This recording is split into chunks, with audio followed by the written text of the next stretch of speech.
You are listening to Fervent Word, an online Bible study ministry with teachings and tools to help you grow deeper in your relationship with God. The following message was taught by B Simmons in 2017. I want to begin by reading through a few verses that we finished off with last week, and then we'll move on into verse 16 and then the rest of the chapter. But let's begin this evening by looking at 1 Samuel chapter 13, verses 13 through 15. 1 Samuel chapter 13, verses 13 through 15, here's what it says. And Samuel said to Saul, "You have done foolishly. You have not kept the commandment of the Lord your God, which he commanded you. For now the Lord would have established your kingdom over Israel forever. But now your kingdom shall not continue. The Lord has sought for himself a man after his own heart. And the Lord has commanded him to be commander over his people, because you have not kept what the Lord commanded you."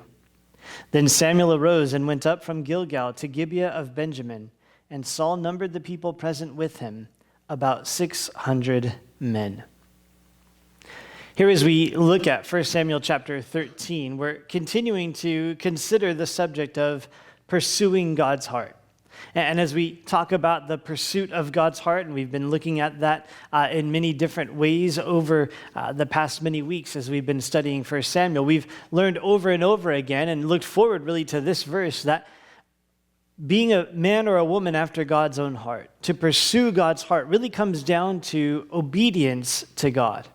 And here is where the theme of this book comes from that we've been looking at, because God, through Samuel, tells Saul that the Lord is going to take away the kingdom from Saul, and instead he's going to give the kingdom to a man after God's own heart, which we know to be David, and we're going to get into the life of David in the next couple chapters. But God's announcing it here. He's saying, look, you have not obeyed. I'm going to give the kingdom to one who will obey. And the way that God describes that is a man after my own heart, a man who pursues the heart of God. As Paul quotes from this in Acts chapter 13, he says that he was the one, that David was the one who would do God's will.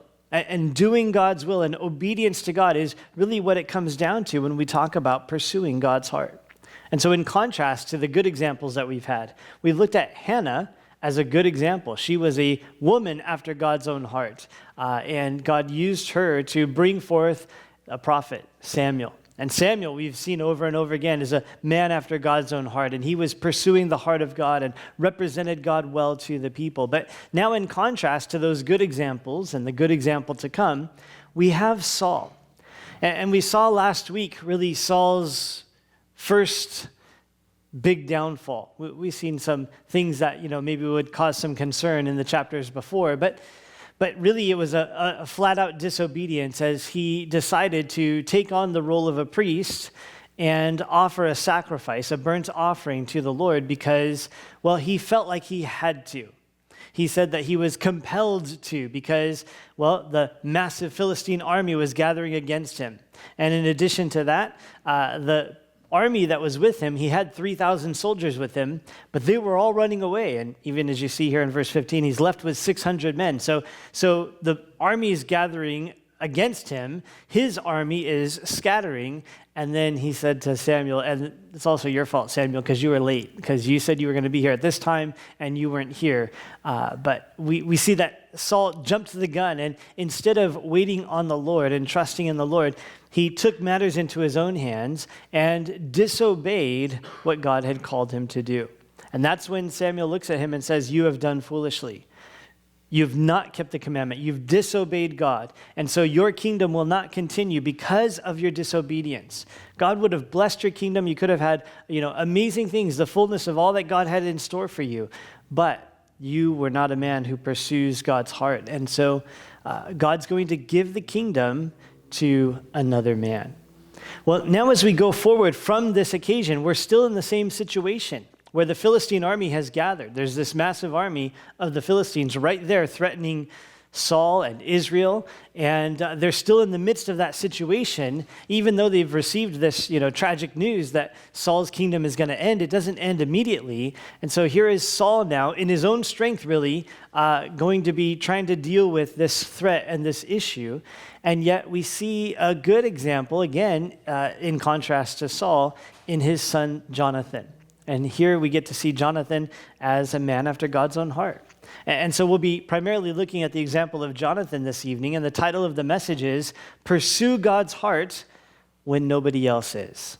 Even when Saul is not, his dad, even when really the rest of the army and the rest of Israel are not really pursuing the heart of God, here we have the example of Jonathan, and he gets to go forward trusting God and accomplish a great victory for the nation of Israel. And so pursue God's heart even when nobody else is. That is, no matter what's happening in the lives of the people around us, we need to ourselves be pursuing the heart of God and seeking to live out in obedience to God to fulfill the will of God.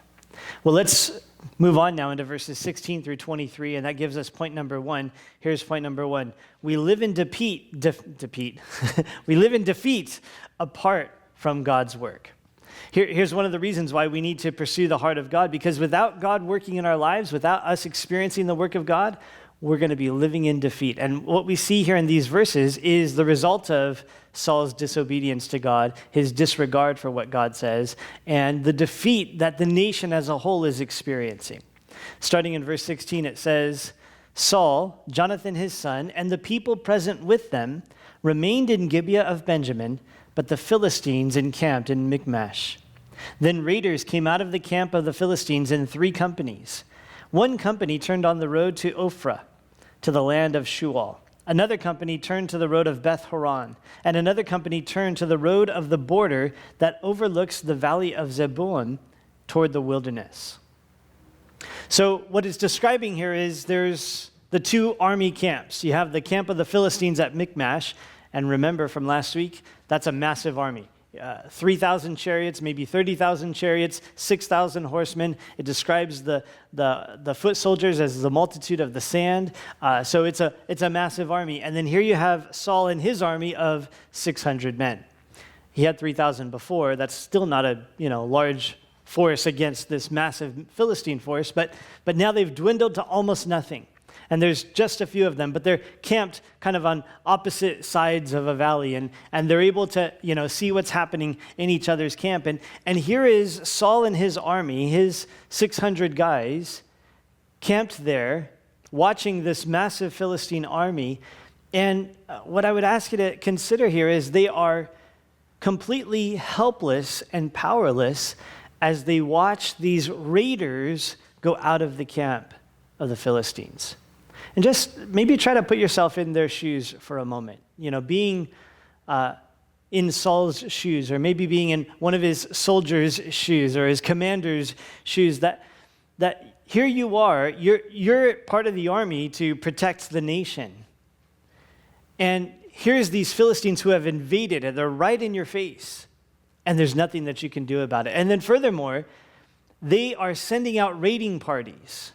Now, raiding parties are going to go, and they're just going to go attack whoever they want to attack and take over villages and take crops and do whatever they want. And here's this army of Israel with Saul as their commander, and they're sitting there helpless, defenseless. They are unable to stop these raids from happening. They're unable to prevent or protect even their own families. Here are these soldiers out on the field.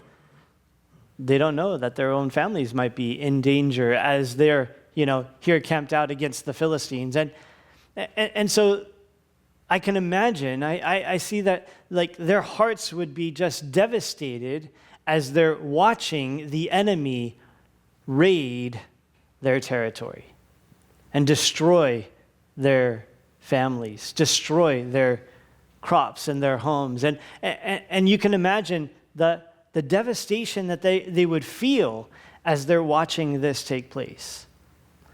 This is part of the result of disobeying God. Now, we don't always see these results right away, but in this case, they did. God would have given them victory.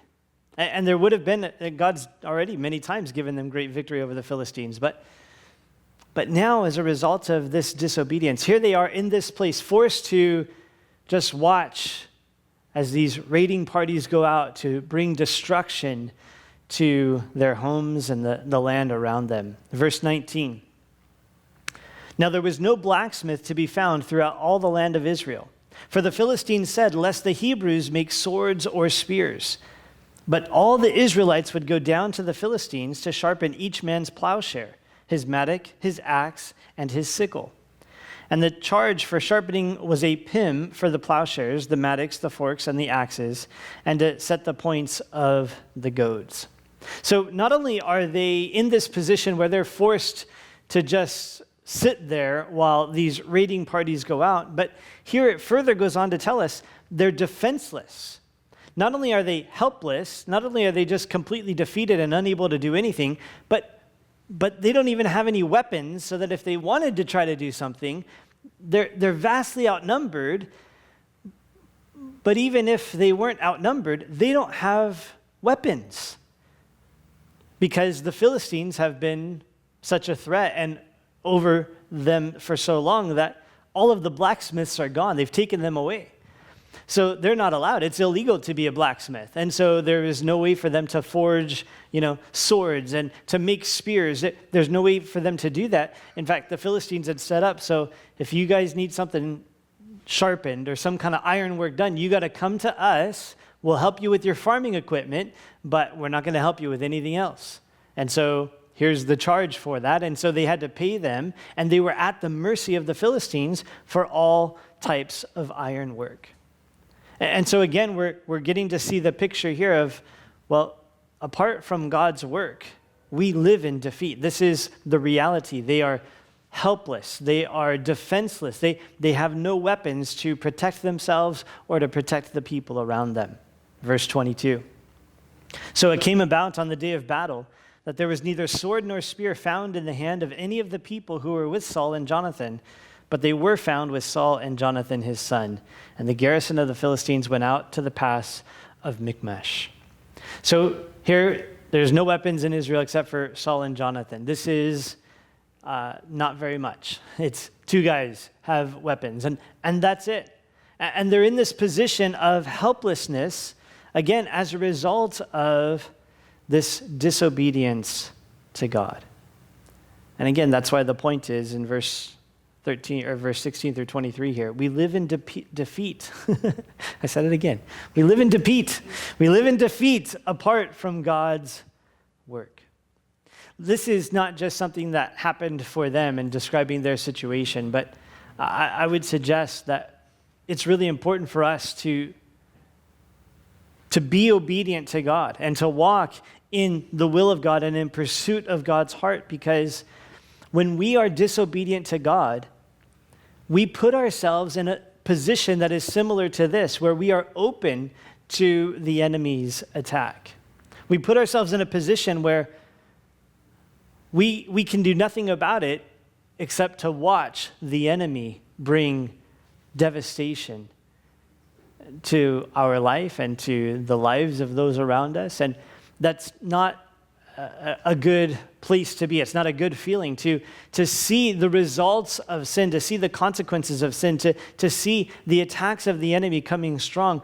It is a terrible place to be. And disobedience to God also leaves us powerless and weaponless. And so as we're watching this, we don't even have anything to fight with. We don't even have any help because we've not been seeking God's heart. We've not been pursuing the heart of God.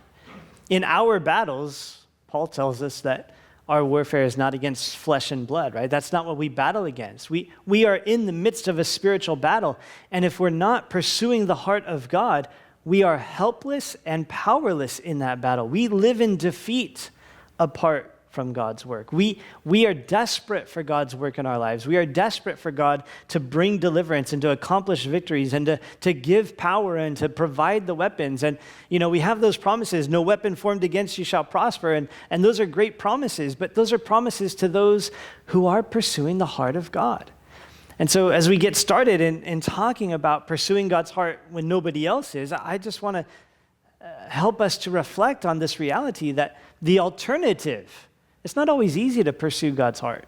It's going to be challenging. It's going to be difficult. But the alternative is not really an alternative. We choose it sometimes, but it's no real choice if we'll think about it, if we'll understand what's at stake. We can choose victory or we can choose defeat in whether or not we pursue the heart of God.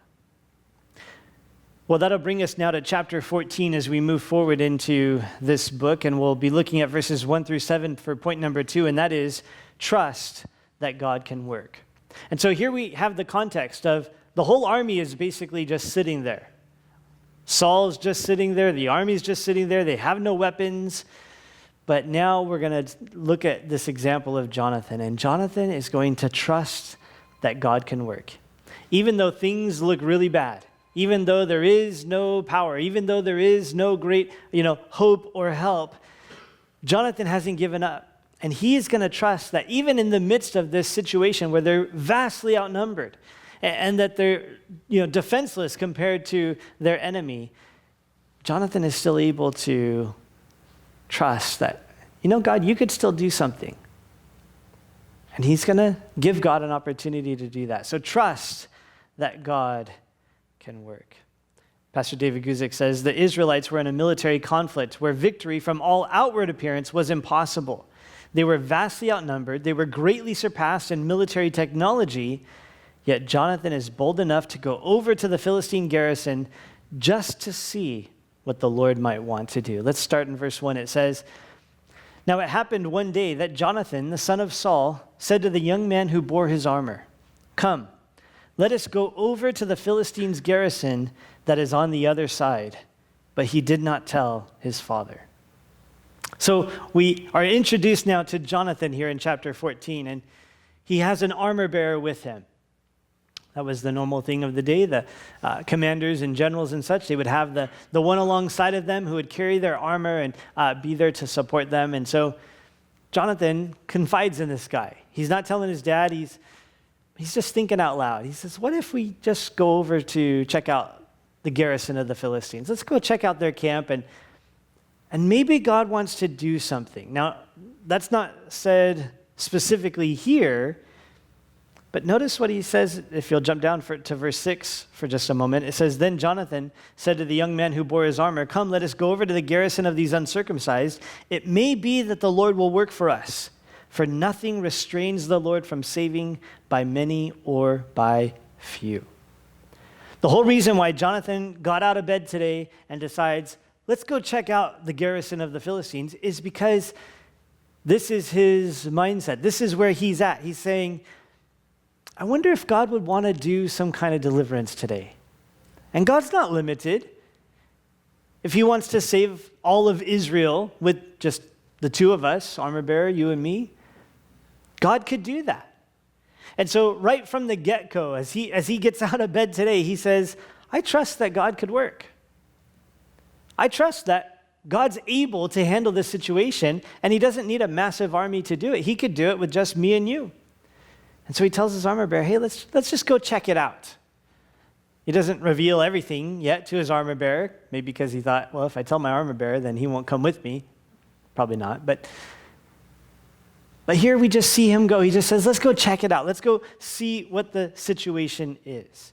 Now, again, we see the contrast with Saul in verse 2. It says, and Saul was sitting on the outskirts of Gibeah under a pomegranate tree, which is in Migron. The people who were with him were about 600 men. Ahijah, the son of Ahitub, Ichabod's brother, the son of Phinehas, the son of Eli, the Lord's priest in Shiloh, was wearing an ephod, but the people did not know that Jonathan had gone. So here you have the contrast. Jonathan saying, I think that God could work. I trust God that he could handle this situation, and then let's go check it out. And then you have Saul who's saying, well, I guess there's nothing really for us to do. They're just kind of raiding and pillaging and destroying our families and cities and just sitting under the pomegranate tree. Now, he's probably not relaxed. He's probably stressed out. He's probably not in a hammock. He's freaked out, but just given up, just hopeless, just sitting there with the 600 men who are with him, not really thinking about the reality of God being able to bring deliverance in this situation. So as Jonathan goes forward now in verse 4, it says, between the passes by which Jonathan sought to go over to the Philistines' garrison, there was a sharp rock on one side and a sharp rock on the other side. And the name of one was Bozez and the name of the other Seneh. The front one faced northward opposite Michmash and the other southward opposite Gibeah. So now it describes some of the landscape. As Jonathan's on his way to the Philistine garrison, he comes to this place where there's a pass, but it's between these two rocks. And there's a lot of discussion about, what exactly these rocks signify and stuff. But I think it's really just talking about the reality that this is a difficult place to be. It's not the ideal place to, go launch an attack, because they would be very vulnerable to the enemy heading up this ridge and going through this ravine. The word Bozez means shining, it was the side that the sun was shining on, and so it was called shining. And then the other side was called thorny, and so you could imagine it was usually in the shade, and so there was the vegetations and thorny bushes. And so difficult landscape, in other words. And so the road ahead is not going to be easy. It's not going to be a quick, easy victory, but they have this place where they're at, and they're camped out here. And then in verse 6, Jonathan said to the young man who bore his armor, "Come, let us go over to the garrison of these uncircumcised. It may be that the Lord will work for us, for nothing restrains the Lord from saving by many or by few." So his armor bearer said to him, "Do all that is in your heart. Go then, here I am with you, according to your heart." So now Jonathan says to his armor bearer, "Listen, God is able to work in this situation. It's bleak, I know. We're way outnumbered. Outnumbered doesn't even begin to describe what position we're in. But God's able to work. He's not restricted from saving with just a few. He could do it. What do you think?" And the armor bearer says, "Yeah, do all that's in your heart. I'm with you. I don't know how it's going to work out either. I don't know anything, but Jonathan, I'm with you. Let's do this together. Let's trust God together." And so together they're about to accomplish a great victory on behalf of Israel because of the work of the Lord, because they were bold enough to trust, to think that perhaps God wants to work. He's capable, fully capable for sure, of working in this situation. And you got to love the words of Jonathan here, "For nothing restrains the Lord from saving by many or by few."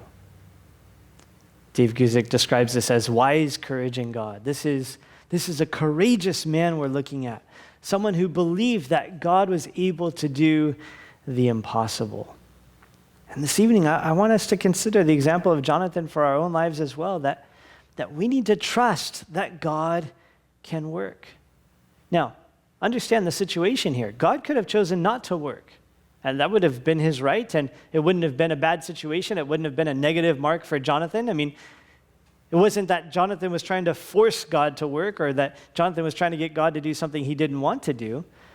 But it starts out with him just believing that God can. And I think that's really important for us to consider, because I really do think that a lot of times in our lives, we give up before we even give God a chance to work. We don't even get to find out whether or not God wants to work, because we won't even start by just believing that God can work. And we need to approach the situations that we're in, even when nobody else is pursuing God's heart or believing in God or trusting in God or looking to God for victory. We need to begin with this place, with this understanding that God can accomplish this.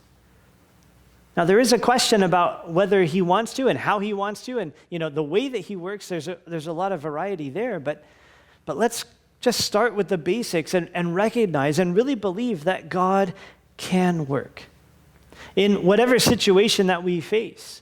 So, we face a lot of variety of different kinds of situations, of medical things, of financial things, of family things, of, all kinds of circumstances. And there are a lot of times that we just give up. And we're just like Saul, kind of just sitting under the pomegranate tree, just helplessly watching the enemy bring devastation, the enemy, bring destruction to the things around us. And we've just given up, and we're devastated by what we're seeing. It's torturous to watch the enemy have these victories, but at the same time, we're not believing that God can work in the midst of this. And we're just succumbing to the loss. We're just surrendering to the enemy. Thomas Constable says, Jonathan was launching out in faith to obey God, but Saul was resting comfortably and failing to do God's will. And so again, we have this example of Jonathan launching out in faith to obey God. Let's just test the waters. Let's see. God can work. Let's see if he wants to work. And that brings us now to verses 8 through 12, which is point number 3, and that is give God opportunity to work. So it starts with, first of all, believing and understanding that God can work. You need to remember that God is the creator of the heavens and the earth. And don't give up on that situation, as hopeless as it looks, as bleak and as dark, as outnumbered as you might feel, all of that. It's easy to give up, and the enemy wants us to give up. It's something that I've shared many times, but there was that pastor who once said that, the enemy can't take it from you, so he tries to get you to give up on it yourself. And I think he was speaking about marriage when he said that. The enemy can't take away your marriage. He might have been the context of ministry, but you get the point. It's really anything in your life. The enemy has no power in that regard, except for, what the Lord allows. And so he can't force you to give up on God. He can't force you to give up on your family. He can't force you to, he doesn't have that kind of power, but he has a really loud bark and a really intimidating presence to try to get you to just give up on your own. He can't take it from you. So why don't you just give it up? That's what he tries to convince you to do. And so we need to start with trusting that God can work. Don't give up on your situation. Don't give up on those things that you face. God is able to work in the midst of all of those things. But now take it the next step, and that is give God opportunity to work. Not only can God work, but now you need to find out, what do you want to do, God? I know you're capable of working miraculously in the situation, but what is it that you would like to do, and how do you want me to be a part of that? And that's what Jonathan is doing here. In verse 8 it says, Then Jonathan said, Very well, let us cross over to these men, and we will show ourselves to them. If they say thus to us, Wait until we come to you, then we will stand still in our place and not go up to them. But if they say thus, Come up to us, then we will go up, for the Lord has delivered them into our hand, and this will be a sign to us. Jonathan here believes that God can work. That's why he got out of bed today and went on this trek to go explore and check out the garrison of the Philistines. But there's still the question of does God want to work? He's not being foolish and just trying to, run with a sword screaming into the midst of a battle and hope that God blesses it. He's seeking to find out the will of God. And so he's testing. He says, look, this will be a sign for us. If we show ourselves and they say this, then we'll know God's with us and he wants us to go attack and he's going to give us victory. And if they say this, then okay, we'll know that, okay, this wasn't what God wanted to do today. He's testing the waters. He's giving God opportunity to work. I think, again, this is a really good example for us, that we would give God these kinds of opportunities. Now, there's different kinds of tests that we might, come up with or think about and wrestle with, Many would look at the example of Gideon and the fleece that he put out, and there's lots of discussion between scholars about whether or not that was a, good thing to do or a godly thing to do or not. And in the case of Jonathan here, we can see very clearly that Jonathan didn't have the Lord appearing to him like Gideon had, so there is a big difference between these two. He just had a thought, like, I know God could work. I wonder if God wants to. And so it's really wise for him to say, God, show us what you want us to do. And give us clear direction. Do you want us to take a step of faith like this? And remember, I always describe faith as obedience to God at his word. That's what faith is. And so he's looking for God and giving God an opportunity to speak and say, I'm here, I'm ready. If you want me to go, I'll go. Even though, it's crazy, this attack that we're thinking about, but I'll go. And so he's willing to trust God. He believes that God can work. And here we see him giving God that opportunity. He's testing out, what is your will, God? I think about Paul as he was writing to the Romans. He told them, look, I've tried many times to come to you, and I've tried this, I tried that, and I tried many times to find a way within the will of God to come to you. And I like that picture that is described there, that Paul's like, but I really want to go to Rome. Can I go this way? And the Lord says, no. Can I go this way? No. Can I go this way? But he's aggressive at asking God. He's aggressive at I want to find out God's will. He's not just sitting there waiting for, the will of God to light up as a path, before him, but he's asking, Lord, is this what you want? Is this what you want? Is this what you want? And here's Jonathan doing the same thing. Lord, is this what you want? And he's right there. He's ready to obey. And that's something really important when you want to know the will of God. Have your shoes on and be ready to obey as you're asking God for his will.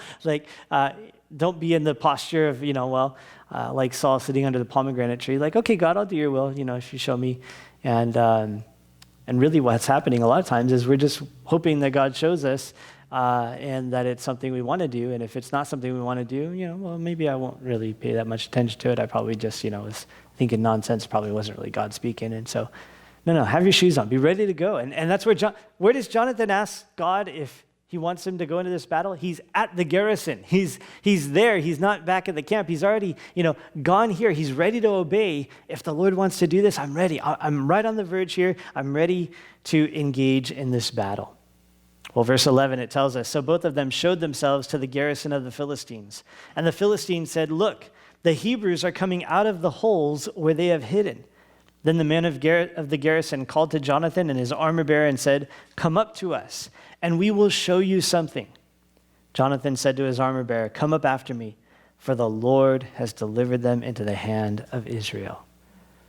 Jonathan held on to the right perspective, recognizing God is going to do a work. The Lord has delivered them into the hand of Israel. God is at work here. And so he tells his armor bearer, let's go. Come up after me. And I don't know anything about what it's like to go into battle. But I see Jonathan here with kind of like an excitement, just like a celebration here, all right, God's going to do this. Let's go. And he begins to advance against these Philistines. We see a great example here in Jonathan as he gives God opportunity to work. He also, gave God the opportunity to say no. He gave God the opportunity to say, yes, go, and also the opportunity to say no. That he wasn't trying to put God in a position of testing God that, okay, God, I'm running, and now you got to do it. I'm taking a jump, and you got to catch me. And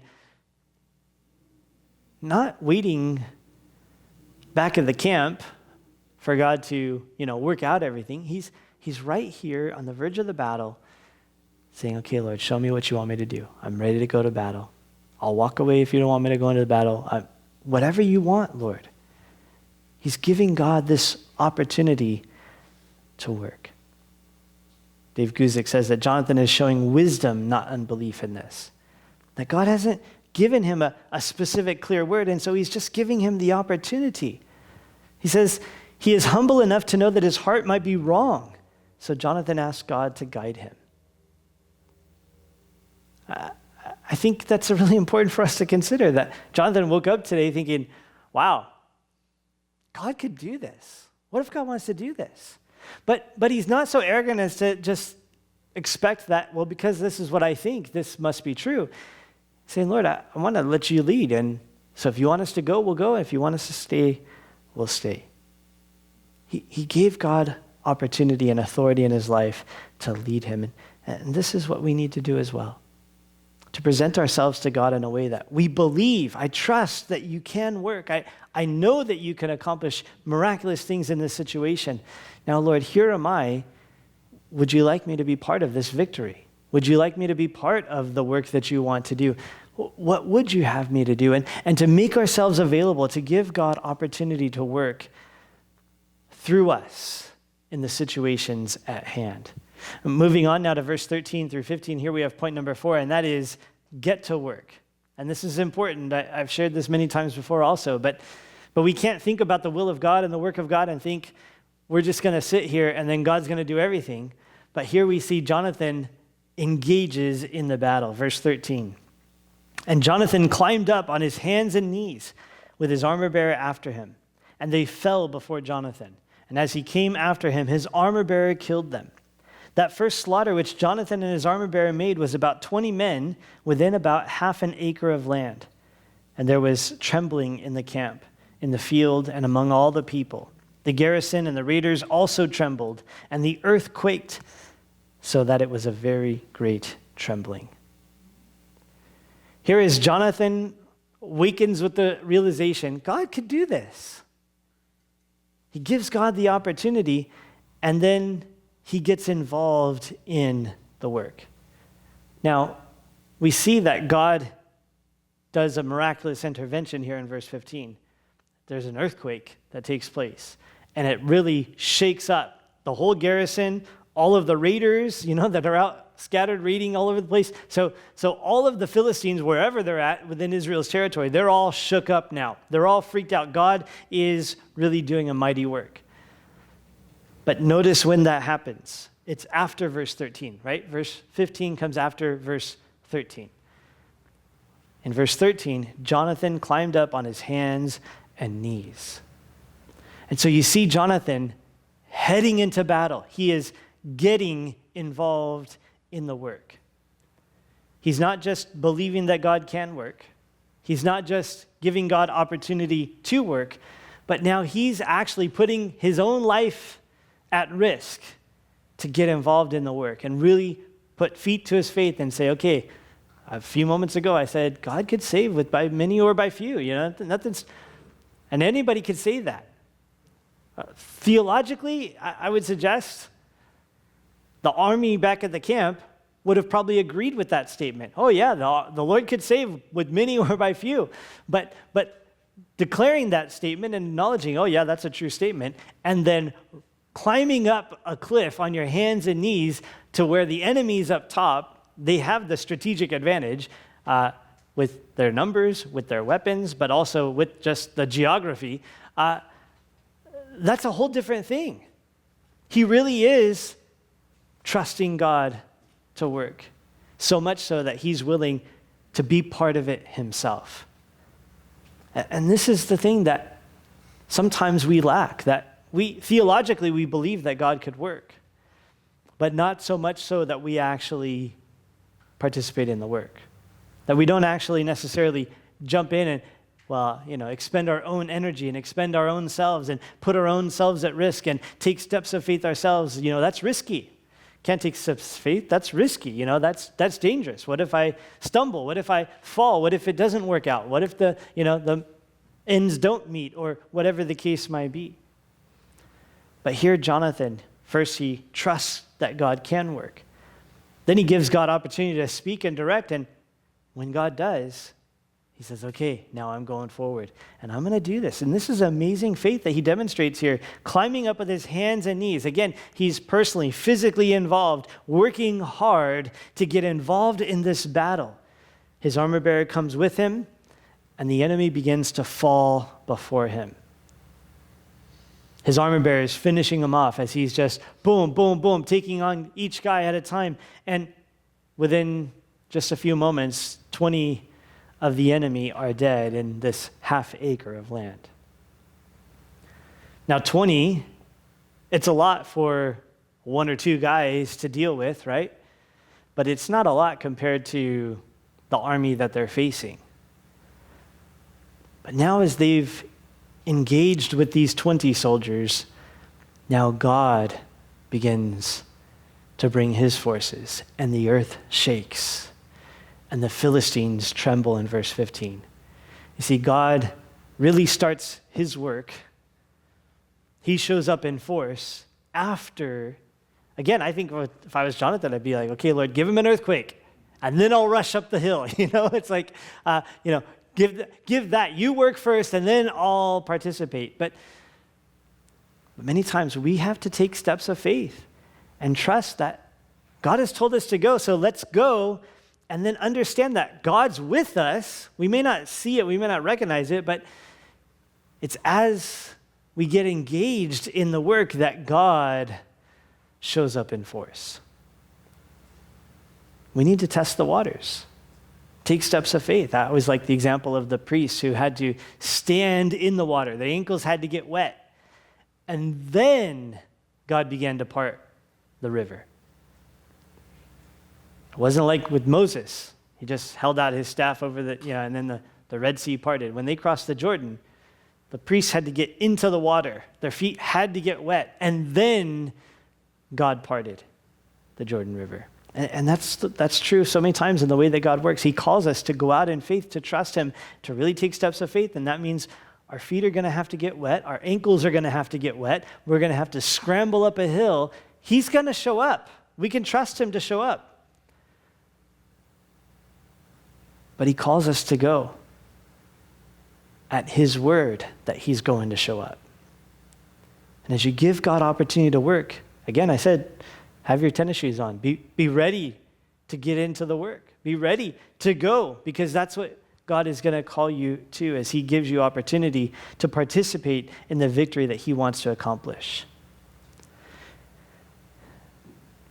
Dave Guzik again says, if we only want victory or want to be used by God when it is easy, we won't see much victory and we won't be used very much. Sometimes we're going to have to work really hard and scramble up a mountain on our hands and knees to try to reach the top, to face odds that are, impossible, outnumbered, facing an enemy with superior weapons. But God's on our side. And we need to obey God and trust God in those things that he has called us to. And so Jonathan here is a great example, and he inspires us, I pray, as we look at these things tonight, but he also inspired the men who were there around him. And that brings us to the final point this evening, verses 16 through 23. Point number 5 is others may be inspired to join in the work. Now notice I put the may in there. Others aren't always inspired to do the work when you trust God and go forward in God's plan, but sometimes they are. And that's good to know. And what we see here is that it does inspire the rest of the army. Verse 16. Now the watchmen of Saul and Gibeah of Benjamin looked, and there was the multitude melting away. And they went here and there. Then Saul said to the people who were with him, now call the roll and see who has gone from us. And when they had called the roll, surprisingly, Jonathan and his armor-bearer were not there. And Saul said to Ahijah, bring the ark of God here. For at that time the ark of God was with the children of Israel.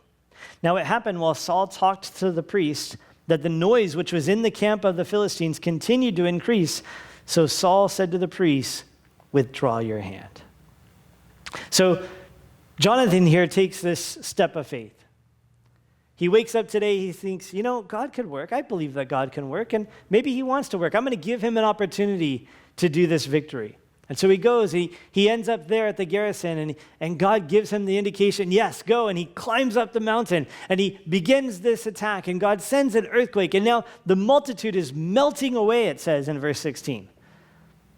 So far it's just Jonathan and his armor bearer and God. And the multitude is melting away. And the camp at Israel is looking on saying, what on earth is going on? Suddenly the Philistines are scrambling. They're fleeing away. What is happening? And Saul does a roll call. Let's find out who's missing. Who's gone and who's responsible for this situation? And then I like how it says, surprisingly. He's really shocked. It's my own son, Jonathan, who's missing. He's the one engaged in this battle. Now, the interesting thing here is Saul now calls for the priest. Bring the ark of God. And as the priest comes and he's starting the process of inquiring from the Lord, the commotion gets so loud, Saul gets so impatient, he finally gives up and says, forget it, withdraw your hand, forget it, we got to go. And so here's Saul, right? just a couple days earlier, he couldn't wait for Samuel to get there to do the sacrifice. He had to do it himself. And you remember as we studied that passage, he encapsulated it with, spiritual language. I mean, I had to inquire of the Lord before I went to battle because I'm so spiritual, right? And so he's got this impression of himself that he's spiritual, that he's waiting on the Lord, but he's really not. He's just taking matters into his own hands. And so now, while Jonathan is out taking steps of faith, he's just sitting there, and then he reacts because there's a work going on. He's reacting to the situation. And as he's reacting to the situation, now he says, okay, I want to hear from God. I want to hear from God. Quick. But even then, okay, wait, never mind. I don't have time to hear from God. I got to go. He's so back and forth. He's so here or there and everywhere and not really trusting God. Again, just such a poor example of what it means to pursue God's heart. We understand why God says, I'm taking the kingdom away from you. Because you weren't seeking me to begin with. So that's why you haven't heard from me now. That it's too late. You've already missed that opportunity. Your son heard that opportunity because he was looking to me. He was trusting that I could do it. He was giving me opportunity to work. He was calling out to me. And this is one of the reasons why I always say, in the time of crisis, that's the worst time to try to hear from the Lord. Or not necessarily to try to hear from the Lord, but to try to learn how to hear from the Lord. I recommend try to hear from the Lord now before the crisis so that when the crisis hits, you don't want to be like Saul. There's a crisis. Oh no, bring the ark here. I don't know what I'm going to do. Oh no, the noise is loud. Okay, never mind. I give up. Okay, I'm just going to do this. And there's this uncertainty, this panic, this desperateness because, well, he didn't start with a pursuit of God's heart. And we put ourselves in this situation when we are not pursuing God's heart. We put ourselves in the situation where we're going to experience crises, right? That Jesus said that. We're going to experience tribulation. We all know that. In the parable of the wise and the foolish builders, right? He describes a storm in both lives. The wise and the fool. It's going to happen.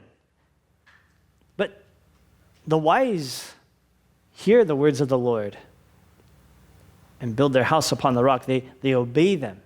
But it starts with the hearing and the obeying. It starts with that relationship. It starts with the real pursuit of God's will, of God's heart. And so Saul here has no foundation. And so like sand, he's just back and forth. He's all over the place. And so he says, get out of here. We don't have time for this. And then verse 20. Then Saul and all the people who were with him assembled, and they went to the battle. Indeed, every man's sword was against his neighbor, and there was a very great confusion. Moreover, the Hebrews who were with the Philistines before that time, who went up with them into the camp from the surrounding country, they also joined the Israelites who were with Saul and Jonathan.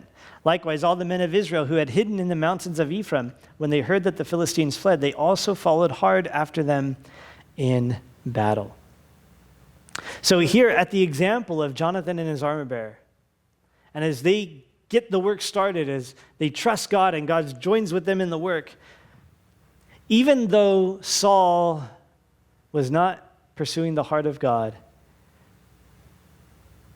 he still gets the opportunity to be inspired and involved in this work. And so Saul and the people with him assembled, and they go into the battle. And they're going to get to participate in this victory. Now, Saul's going to ruin it for everybody. We'll see that next week as we go forward in chapter 14. But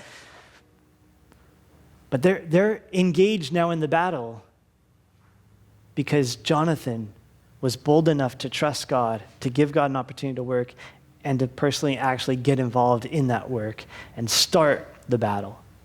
And now Saul and those 600 men join them. They're still vastly outnumbered. Nothing else has changed. They didn't get weapons all of a sudden.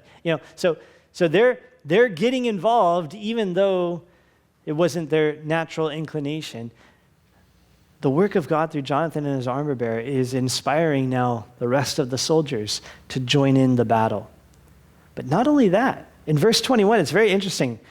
Verse 21 again says, moreover, the Hebrews who were with the Philistines before that time.